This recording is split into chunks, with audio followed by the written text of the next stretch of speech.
Hello students, now we will move on to hardware solution to critical section problem. Okay, so here there is a simple solution here for uniprocessor, that is disabling interrupts. Okay, if you disable interrupts, then one process won't be preempted by another process. So only after the execution of one process, the other process will be coming into the or will be executed in the CPU. So in that case, we can avoid critical section problem. But what the matter is, we don't have uniprocessor systems anymore, so we have multiprocessor systems. So in multiprocessor system, we cannot have the concept of disabling interrupts, because without interrupts the processes don't work. Interrupts are mandatory for the working of multiprocessor systems. So in multiprocessor systems, we can have some atomic hardware instructions. What is atomic? The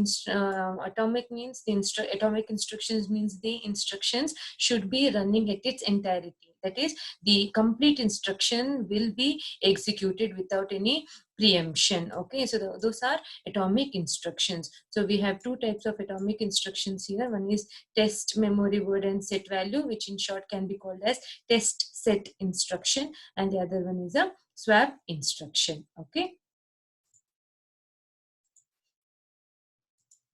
now we will move on to the solution of test and set instruction. Okay, so here we have declared a variable log which is to be shared among the processes, and it is always initialized to false in the beginning. Okay, similarly how we had in the previous one, that is in software solutions, we had flag and turn, right? So that was shared by the other processes. Here the processes share a variable called as log.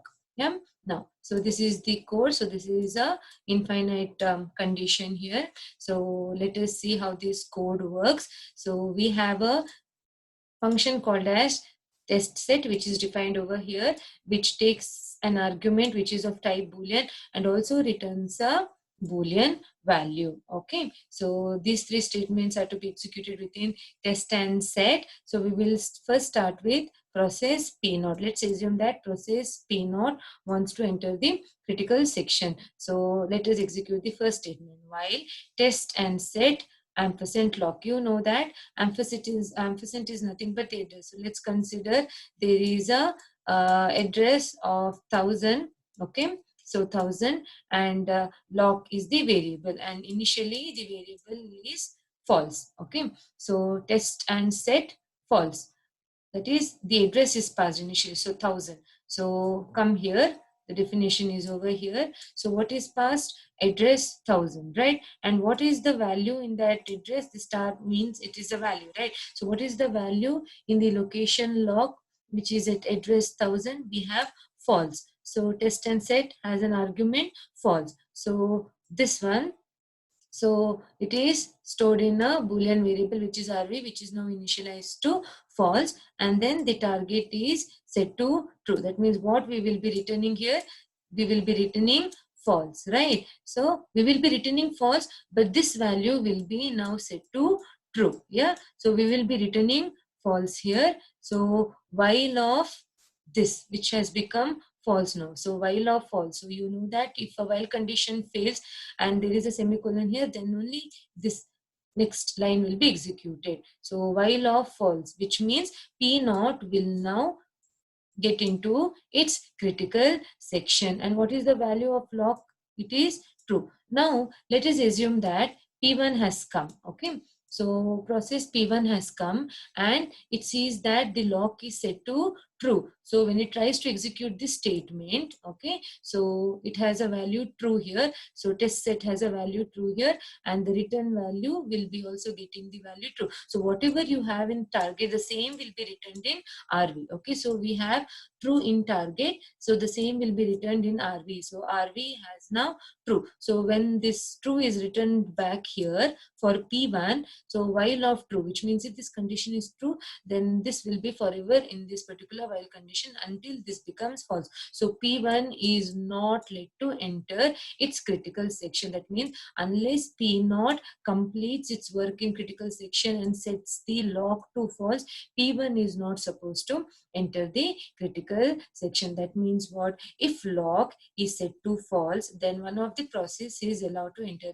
its critical section. But when lock turns to true, no other process can enter into the critical section until the previous process, which is in the critical section, sets its lock value to false. This is how the test and set instruction works, guys. That is why it is called as test and set. That is, it will first test and then it will set the lock value to either false or true. Okay, so this is the idea behind test and set instruction. So according to test and set instruction, all the three conditions are satisfied. That is, the mutual exclusion is satisfied, then the progress is also satisfied, and the bounded waiting is also satisfied. We have seen here that when one process enters, the other process does not enter, so mutual exclusion is satisfied. What about progress? Progress also, that is, each one gets a chance to enter into the critical section. Same way with bounded waiting, that is, none of the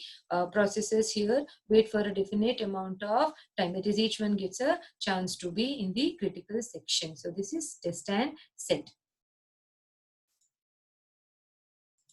Now we will move on to the other slide, which is solution using swap. So swap is also a hardware instruction. Okay, fine. So here also we have a shared variable, which is lock, which is always initialized to false.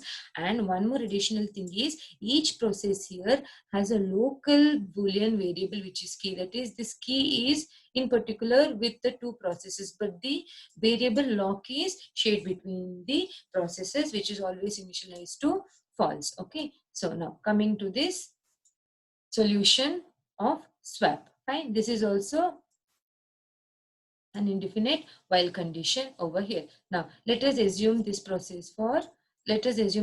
for process P0. Initially key is set to true. Yeah, so initially key is set to true for P0, and while key is true, that is, key is true, it is equal to true, you have to enter to this particular function, which is swap. So its definition is over here. So what is swap? Swap takes two arguments in the form of address. So let us assume there are two variables here. One is lock and one is key. Okay, so let us assume the address of lock has 1 and the address of key has 2. So these addresses are passed to this, that is 1 and 2. And what is to be taken here? Their Boolean value. So we have initialized lock to false first and key to true, right? So this is taken, you know, the swap condition. Okay, so what does swap does? So I won't be explaining these three statements. It is nothing but similar to the swap that you have seen in your first year, right? So we basically swap the two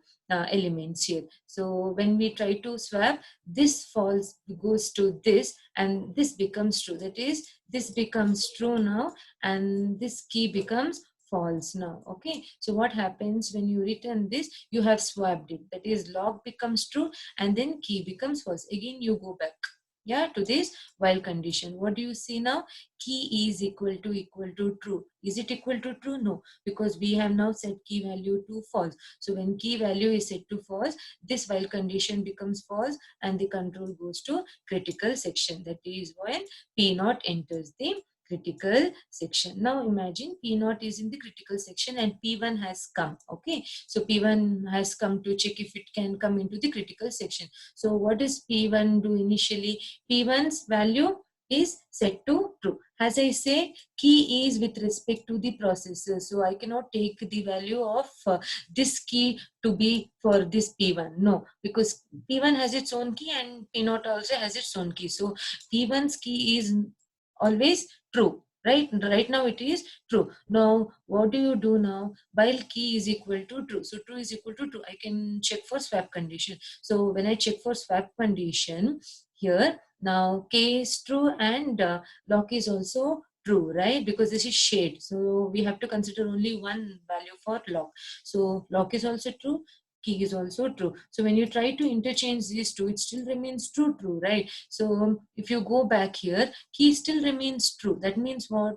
Again, you have to swap. Again, swapping is true. Again, when you go back, key is equal to true. So this particular condition is going to execute for a definite amount of time until the lock becomes false, right? So this means what? When P1 is executing in its critical section, and when P0 is sorry, when P0 is executing in its critical section, and when P1 arrives and finds its key is also true and lock is also true, it cannot enter into its critical section unless P0 makes its value of lock to false. Whenever it makes its lock value to false, only then P1 can enter into its critical section. So this is how swap condition, swap instruction works. And one thing to note here is there is mutual exclusion and there is a progress, but there is a problem with respect to bounded waiting. If you introspect this deeply, right, then if a process gains entry into a critical section, then it can so happen that it is always going to execute in the critical section and not let P1 execute in the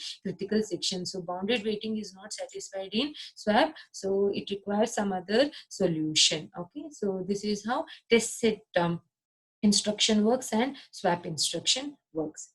Thank you, guys.